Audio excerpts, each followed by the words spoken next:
부러움이라고 하는 주제를 가지고 주의 말씀을 함께 듣도록 하겠습니다. 정확하지는 아니하지만 지금부터 44년 전인 제가 초등학교 5학년 때로 기억합니다. 당시 서울에 사셨던 저희 외할아버지가 돌아가셨습니다. 학교에 갔다 왔더니 어머니는 외할아버지 집으로 가셨습니다. 그날 오후가 되자 저희 큰어머니가 저희 집에 오셨습니다. 주문하러 가야 하는데 혹시 외할아버지 집을 아느냐고 물으셨습니다. 당시에는 지금처럼 휴대전화도 없었고 전화가 있는 집도 거의 없었습니다. 그리고 지금처럼 장례식장에서 예식을 치르는 것이 아니라 각 가정에서 장례를 치렀습니다. 초등학교 5학년인 저는 어머니와 외할아버지 집에 간 기억이 있어서 큰어머니에게 그 집을 안다라고 말했습니다.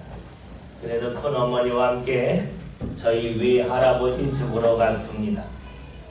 당시 저희 외할아버지는 서울 중량구에 있는 면목동에 사셨는데 그곳에 가려면 저희가 살고 있는 집에서 버스를 타고 부평역에 갔고 또 부평역에서 전철의 종점인 청량역까지 갔습니다. 그리고 청량역에서 밖으로 나가서 시내 버스를 타고 들어가야 했습니다. 사실 저는 그 당시에 버스 몇 번을 타야 하는지 몰랐지만 청량역에 가서 혹시 면목동 가는 차가 몇 번이냐 물은 후에 그 차를 탔습니다. 제가 용감하게 그 집에 가려고 했던 이유 중에 하나는 할아버지 집을 어느 정도 안다고 여겼기 때문입니다. 저희 할아버지 집 앞에는 조금만 가면 서울우유 공장이 있었고 그 집 앞에는 개천이 흐르고 있었습니다. 그래서 안내양에게 물어서 서울우유 공장이 어디냐고 물은 후에 그곳에 내렸습니다. 내리면 할아버지 집을 쉽게 찾아갈 줄 알았습니다. 그런데 버스에서 내린 후에 문제가 생겼습니다. 분명 같은 자리에서 내렸는데 사방을 둘러봐도 개천이 보이지 않았기 때문입니다. 그 이유는 1970년대 후반에 우리나라가 경제 성장을 크게 이루면서 개천을 위를 막아서 돌을 만드는 일을 많이 했기 때문입니다. 그러니까 그 전에 갔을 때 있었던 개천이 더 이상 보이지 않았습니다. 너무너무 암담했습니다. 기억을 더듬어 보았더니 할아버지 집 근처에 학교가 있는 것 같아서 학교를 찾아다니기 시작을 했습니다. 그런데 면목동에는 학교가 하나만 있는 것이 아니라 여러 개의 학교가 있었습니다. 그래서 학교를 찾아가고 근처에 할아버지 집이 있는가 찾아 헤매기 시작을 했습니다. 2시간이 지나도록 찾지 못했습니다. 어느덧 날이 어두워졌습니다. 같이 간 큰어머니에게 너무너무 미안했습니다. 그러던 중에 한 골목길에 그 당시 집에서 장례를 치르면 상가집이라고 하는 표시의 등을 달았는데 그 등이 보였습니다. 혹시 이 집이 아닐까 하고 가서 보았더니 바로 그 집이 외할아버지 집이었습니다. 만약에 당시에 도시 개발을 하지 않아서 저희 외할아버지 집 앞에 있던 개천이 계속해서 있었다면 어렵지 않게 찾았을 것입니다. 개천이 사라졌기 때문에 찾기가 어려웠습니다. 무엇을 말하겠습니까? 저는 그 당시에 외할아버지 집을 기억하고 있었는데 제가 기억한 것은 할아버지가 돌아가실 때의 그 마을이 아니라 그 전의 마을이었습니다. 즉 과거의 기억을 갖고 현재를 찾아갔습니다. 과거와 현재에 변화가 없었다면 문제가 되지 않았겠지만 과거와 현재가 달랐습니다. 달랐기 때문에 제가 알고 있는 기억은 현재에 크게 도움이 되지 않았습니다. 결국 큰 고생을 했습니다. 쉽게 찾을 수 있는 곳이건만 어렵게 찾았습니다. 여러분, 우리가 과거의 기억 속에서 오늘을 산다면 어떻게 되겠습니까? 과거와 오늘이 똑같다면 문제가 되지 않겠지만 과거와 오늘이 다른데 과거의 기억을 앞세우며 오늘 살면 어떻게 되겠습니까? 과거와 오늘이 다른데 과거의 기억과 판단을 옳다고 여기며 오늘을 산다면 어떻게 되겠습니까? 제가 마치 할아버지 집을 안다고 했던 것처럼 말할런지 모르겠지만 안다고 해도 아는 것이 아니겠지요. 옳다고 해도 옳다는 것이 아닙니다. 그러면 헛수고를 크게 할 뿐입니다. 여러분, 변화는 우리 눈 밖에서 많이 일어납니다. 마을이 달라지고 동네가 달라지는 일이 흔합니다. 그런데 변화는 우리 눈 밖에서만 일어나지는 아니합니다. 우리 몸에도 변화가 있습니다. 시간이 지나면 키가 작았던 어린이가 키가 커집니다. 또 시간이 더 지나면 몸집이 컸던 어른이 할아버지 할머니가 되면서 몸이 왜소해지기도 합니다. 근육도 그렇습니다. 우리의 보는 눈도 그렇고 듣는 귀도 역시 그러합니다. 몸의 변화는 끊임없이 일어납니다. 그런데 몸의 변화만이 아니죠. 몸 안에서의 변화도 일어납니다. 시간이 지나면서 우리 몸 안에서, 즉 우리의 생각과 우리의 마음에 변화가 일어납니다. 우리는 마주하는 사람의 외적인 변화는 쉽게 알아봅니다. 그러나 몸 안의 변화, 즉 그 사람의 생각의 변화, 그 사람의 마음의 변화, 그 사람의 가치관의 변화는 잘 알기가 어렵습니다. 모르는 것을 알기 위해서는 신경을 많이 써야 합니다. 신경을 쓴다는 것은 힘든 일이죠. 힘든 일은 우리가 즐겨하는 일이 아닙니다. 모든 사람들에게 공통적으로 있는 것이 있는데 그것은 바로 최소 노력의 법칙입니다. 최소 노력의 법칙이라고 하는 것은 말 그대로 무언가 일을 할 때에 가장 적은 노력을 기울이려 한다는 겁니다. 누가 가르쳐주지 않아도 자신이 알고 있는 최소한의 노력만을 기울여 하는 것이 사람들의 모습입니다. 여러분, 그렇다면 내가 누군가를 만났을 때에 우리가 그런 방법으로 상대를 대하겠지요. 자신이 과거로부터 알고 있는 사람이 있습니다. 그 사람을 만나면서 가장 적은 노력을 할 수 있는 방법이 뭡니까?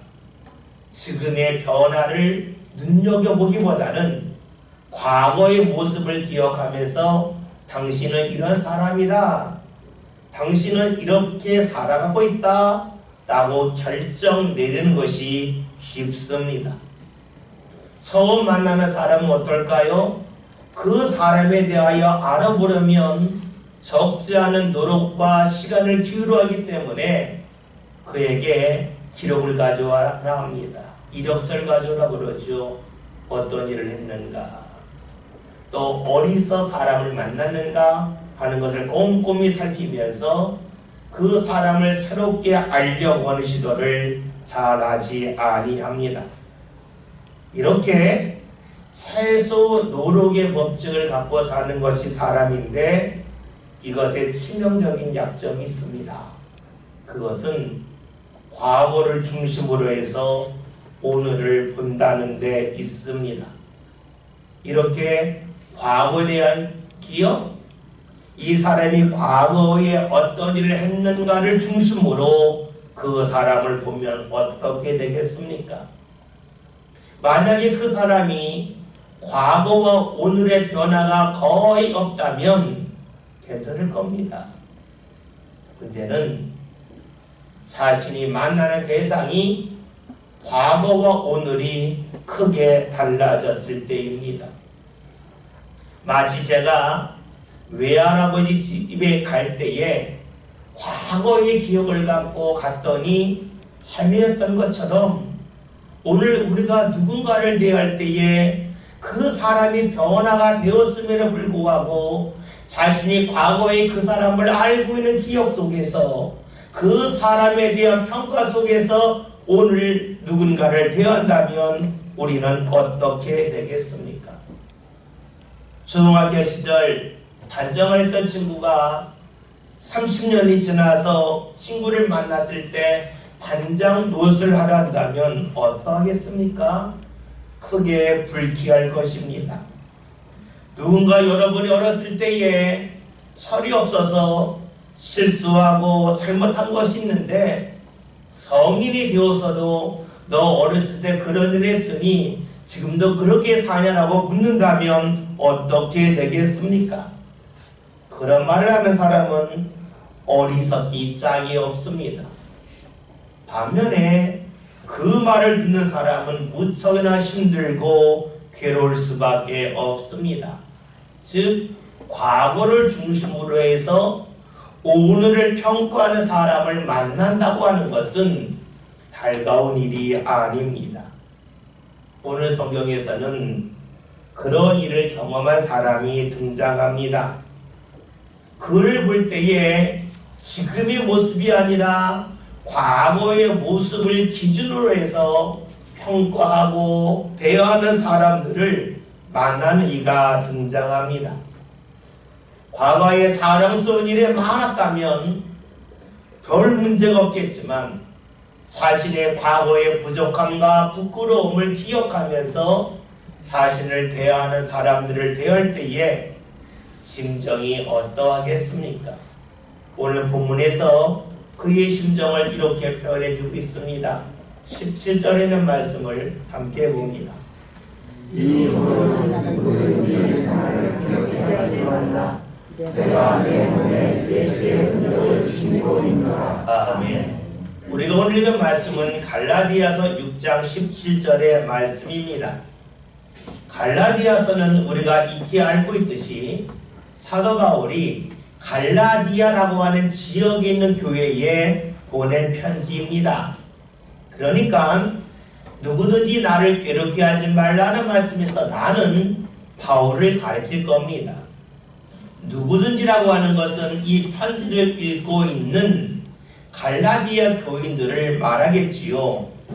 말씀을 통하여 알 수 있는 것은 바울이 갈라디아 교인들로 인하여서 몹시 마음이 괴롭고 힘들었다는 겁니다.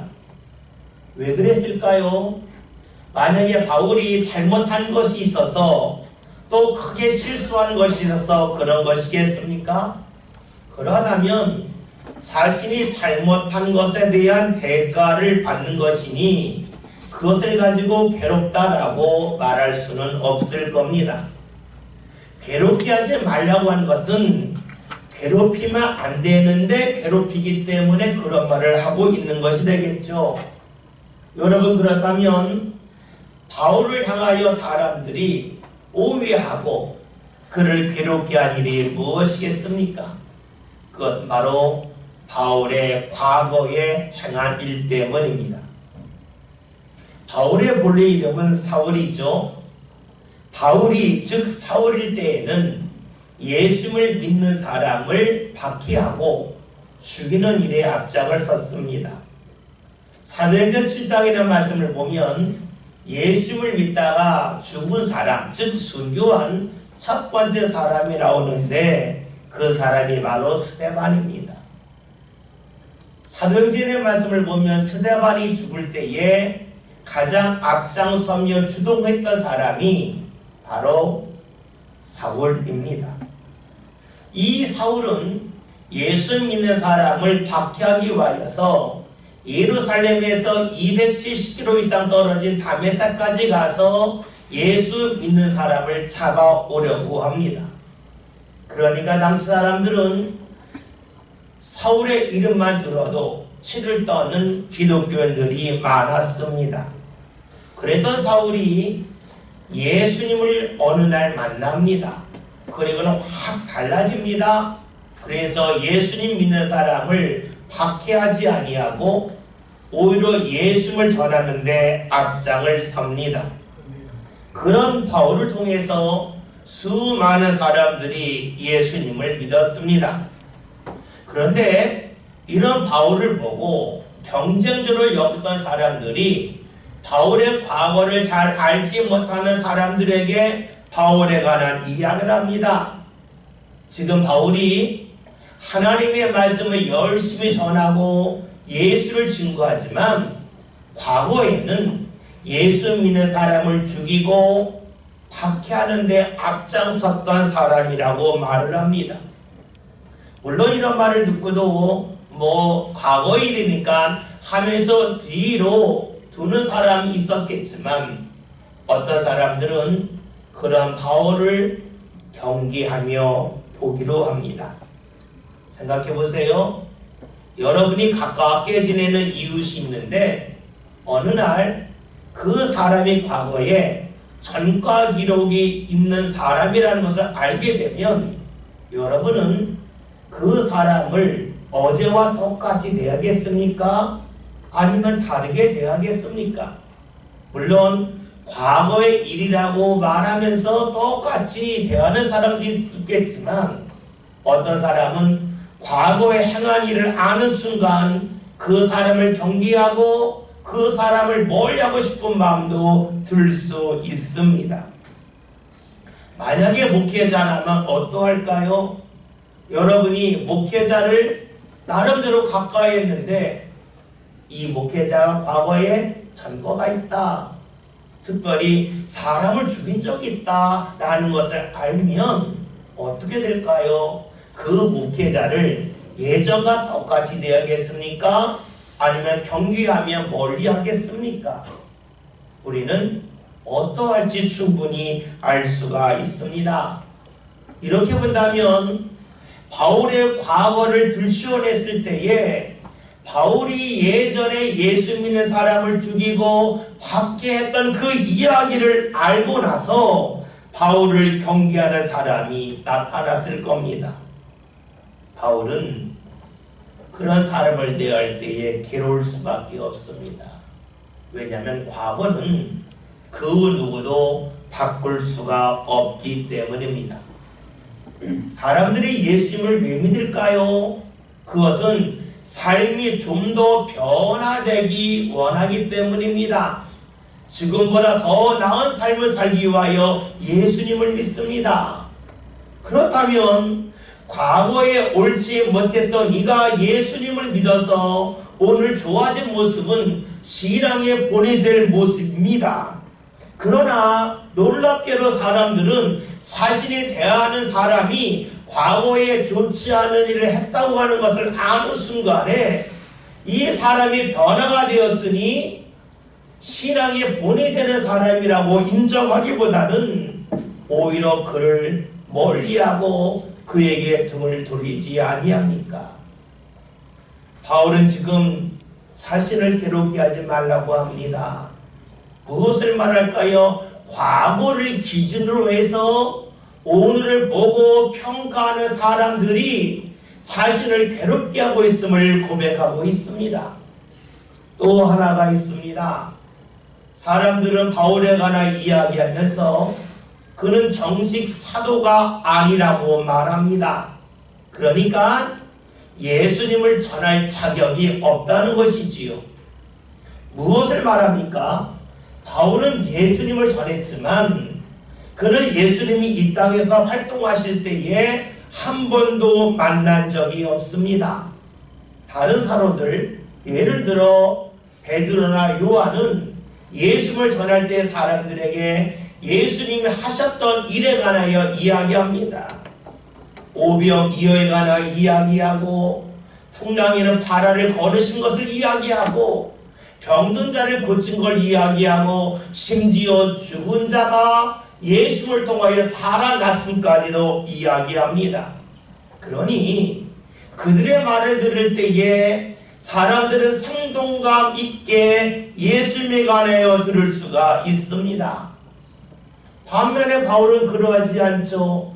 바울은 그런 예수님을 만난 적이 없어요. 그러니까 바울은 예수님에 관해 전할 때에 예수님 이 땅에서 행하셨던 어떤 사건에 관하여 말하기보다는 예수님을 통하여서 자신의 삶이 달라졌음을 말합니다. 즉 예수님을 통하여 자신이 죄에서 벗어나고 하나님의 자녀가 되고 하나님의 이끄심을 받는 것에 관하여 말을 합니다. 그런데 여기 한 가지 문제가 있죠. 사도들이 전하는 말, 즉 바울이 아닌 베드로와 요한이 전하는 말은 흥미롭습니다. 그리고 그가 예수를 만났다고 하는 것은 객관적인 사실입니다. 반면에 바울이 전하는 말씀은 흥미롭지가 못합니다. 사건이 아니기 때문에 그렇습니다. 또 하나 바울이 예수를 만났다고 하지만 객관적으로 증명할 수가 없습니다. 그러니까 다른 사도는 객관적으로 예수를 전할 수 있는 사람이지만 바울은 그러하지 않다는 것이지요. 요즘 시대를 생각해 봅시다. 요즘 시대에 우리의 모습을 객관적으로 가장 잘 증명할 수 있는 것이 무엇일까요? 자격증이죠. 우리가 이력서를 낼 때에도 자격증을 기록을 합니다. 따라서 우리를 좀 무리하게 좀 적용해 본다면 베드로와 요한은 자격증이 있지만 바울은 자격증이 없다고 말할 수가 있습니다. 그러니까 사람들이 바울이 자격증이 없다고 하면서 그에게 등을 돌렸습니다. 여러분, 사람들의 말이 설득력이 있습니다. 그러나 우리가 꼼꼼히 살펴볼 것이 있습니다. 예수님이 이 땅에 계셨던 일을 설명을 합니다. 무리를 걸으셨다고, 병자를 고치셨다고 이야기합니다. 그런데 그것은 매우 흥미로운 설교가 되고 말씀이 되겠지만 그것은 과거의 예수님입니다. 그런 일이 반복적으로 일어나지 않습니다. 말씀을 들을 때 흥미롭지만 그것이 삶에 크게 영향을 미치지 못합니다. 반면에 바울은 어떠합니까? 예수님이 과거에 하신 일을 말할 수가 없습니다. 대신 오늘 예수님을 통하여 경험하는 일을 말합니다. 믿음으로 주님을 대할 때 삶에 어떤 변화가 일어난지를 말합니다. 바울이 전하는 말씀은 흥미로울 수는 없습니다. 그러나 그 말씀은 지금의 초점을 맞춥니다. 지금 어떤 변화가 일어나는지에 관하여 말하고 있습니다. 또 하나 생각할 것이 있죠. 말씀을 듣는 이를 중심으로 생각해 봅시다. 베드로와 요한이 예수님이 하셨던 일, 자신이 보았던 일, 경험한 일을 말하지만 듣는 이들은 그것을 똑같이 경험할 수 없습니다. 듣는 이들이 오비영이어를 경험할 수도 없고 무리를 걸어오시는 예수님을 경험할 수도 없습니다. 말씀을 전하는 자와 말씀을 듣는 사이에 구별이 있습니다. 반면에 바울은 다릅니다. 바울은 자신이 예수님을 만남을 통하여 현재 일어나는 변화를 말합니다. 그러니까 그 변화는 바울도 경험할 수 있지만 말씀을 듣는 이들도 경험할 수 있습니다. 다른 말로 하면 말씀을 듣는 이와 말씀을 전하는 자 사이에 구별이 없습니다. 따라서 냉정하게 본다면 바울에게 사도의 자격이 없다고 말하는 것은 듣는 이들에게 복된 일입니다. 말씀을 듣는 이와 전하는 이가 구별되지 아니하기 때문입니다. 그러나 사람은 감정적이죠. 이왕이면 자격증 있어야 되지 않겠냐 하는 마음이 있습니다. 이왕이면 예수님을 직접 본 자가 말씀 전하는 것이 낫지 않냐 하는 것이 있습니다. 다시 말하면 자신의 감정을 더욱더 돋구기 위한 헛된 욕망 속에 사로잡혀 있습니다. 오늘 우리들도 그럴 수 있습니다. 목사를 대할 때에 목사가 좋은 대학 나왔나, 목사가 어떤 학위가 있나 하는 것에 초점을 맞출 수 있습니다. 그런데 정말로 중요한 것은 무엇입니까? 목사가 얼마나 하나님을 경험했느냐가 중요하고, 목회자가 나 자신을 위하여, 성도 한 사람 한 사람을 위하여 얼마나 기도하느냐가 더욱 중요합니다. 그런데 이런 것보다는 눈에 보이는 증거, 학위가 있는가, 얼마나 유명한가, 여기에 초점을 맞추고 거기에 마음을 쏟을 수도 있습니다. 바울은 예수님을 과거에 만나느냐에 초점을 맞추는 사람들을 보면서 마음이 편치 아니합니다. 그들에게 말하는 겁니다.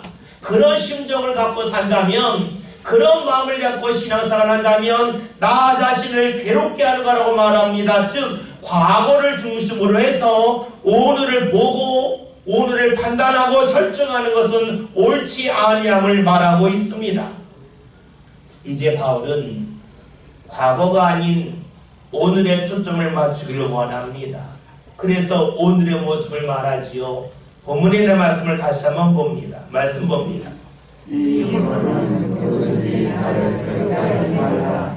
내가 내 몸에 예수의 흔적을 지니고 있노라. 아멘. 과거를 중심으로 보는 것은 자신을 괴롭게 하는 것인데, 자신은 과거가 아닌 오늘의 초점을 맞춤을 말합니다. 그러면서 자신의 몸에 예수의 흔적이 있음을 말합니다. 여러분, 예수의 흔적이 무엇일까요? 많은 학자들은 바울이 예수를 만나서 눈이 멀고 다시 눈이 밝아지면서 눈에 남겨져 있는 상처라고 말하기도 합니다. 마치 우리가 칼에 몸이 베이면 상처가 있지만 이 상처가 다 낫고 난 다음에는 자국이 남지 않습니까? 그런 것을 지금 바울의 몸에 있는 예수의 흔적이라고 말합니다. 설득력이 있습니다. 그런데 그것이 예수의 흔적이라면 그 흔적은 바울만 가질 수 있습니다. 즉 그 흔적으로 중심을 둔다면 말씀을 전하는 바울과 말씀을 듣는 이들이 하나 될 수 없습니다. 왜냐하면 말씀을 듣는 이들은 그런 흔적을 지닐 수 없기 때문이지요. 또한 그런 것을 흔적으로 앞세운다면 바울 또한 과거에 묻힌 사람이 됩니다. 그렇다면 바울이 말한 몸에 있는 흔적은 무엇이겠습니까? 그것은 바로 예수님을 전하는 삶의 습관입니다.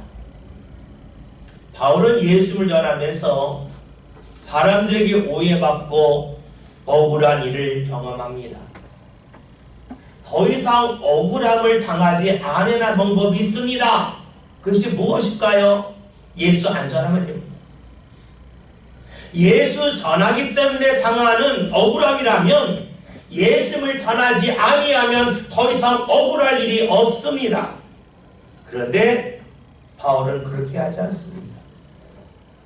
할 일이 없어서 먹고 살 수 있는 그런 준비가 되지 않아서 그가 예수를 전하는 것은 아닙니다. 바울이 억울함에서 벗어날 방법은 주의를 하지 않으면 되지만 바울은 그렇게 하지 아니했습니다. 다른 사람들이 과거의 모습을 보면서 오늘의 바울을 멀리하고 오늘의 바울을 평가하였습니다. 그러나 바울은 그런 모습 속에서 더 이상 낙심하지 아니합니다. 바울 자신도 아는 것이 있습니다. 자신의 과거는 부끄러움이라는 겁니다. 예수 믿는 사람 박해한 거 부끄러운 일입니다. 예수 믿는 사람 죽인 거 부끄러운 일입니다. 그러나 여러분, 여기서 우리가 구별해야 될 일이 있습니다. 부끄러운 일을 하는 것과 부끄러움을 아는 것은 다르다는 겁니다. 부끄러운 일을 한다고 하는 것은 그것이 부끄러운 일인지 모르기 때문에 하는 겁니다. 부끄러운 일을 한다는 것은 아직도 그 자리에서 벗어나지 못했다는 겁니다. 부끄러움을 안다고 하는 것은 자신이 부끄러움의 자리에 벗어나서 성장했기 때문에 부끄러움을 아는 것입니다. 바울은 자신의 과거의 부끄러움을 알고 있습니다.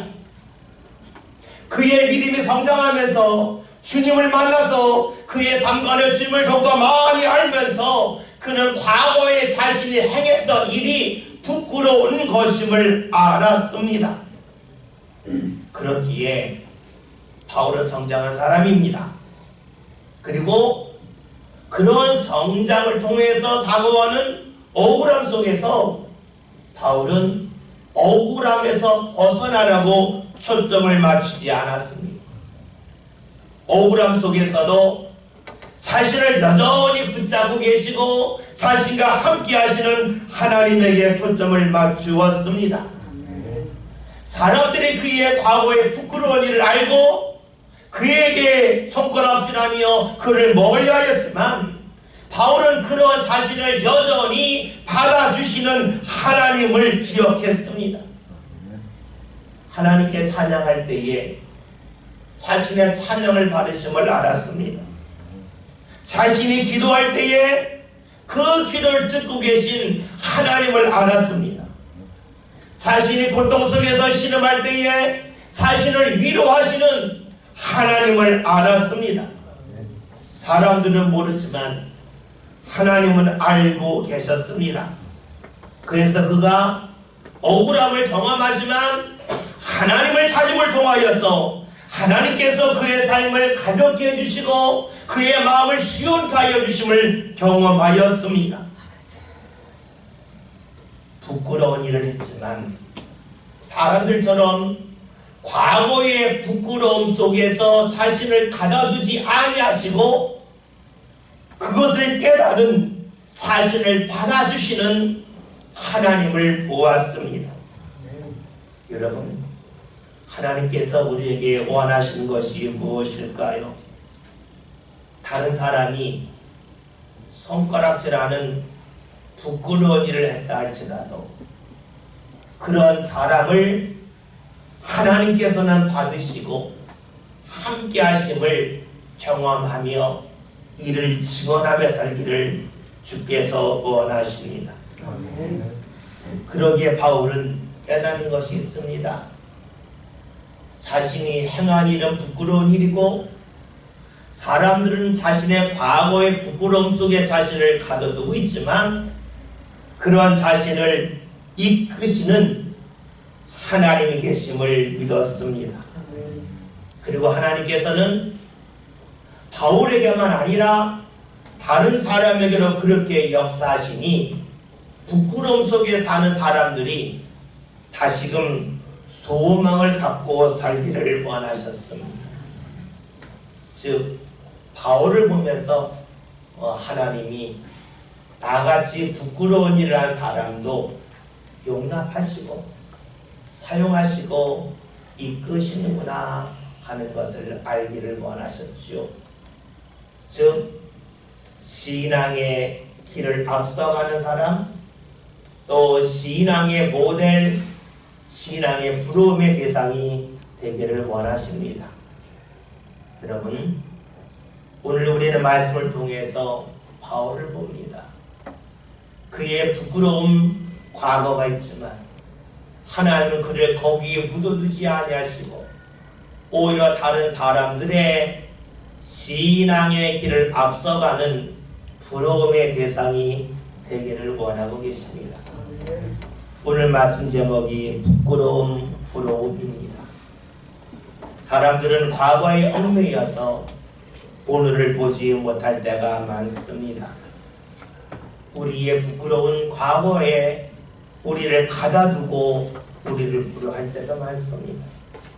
그러나 하나님은 우리의 부끄러움을 아심에도 불구하고 우리를 과거에 묻어두지 아니하십니다.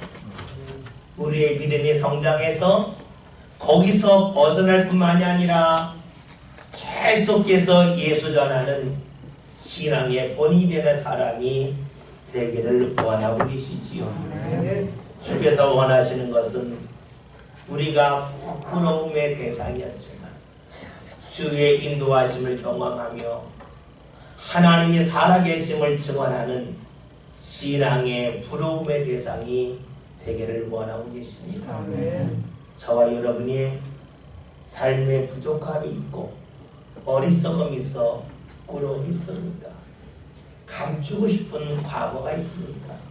그렇다 할지라도 하나님은 우리를 거기에 가둬두지 아니하시고 우리를 이끄셔서 우리로 하여금 신앙의 본이 되게 하시고 부러움의 대상이 될 수 있도록 우리를 이끌어 주십니다.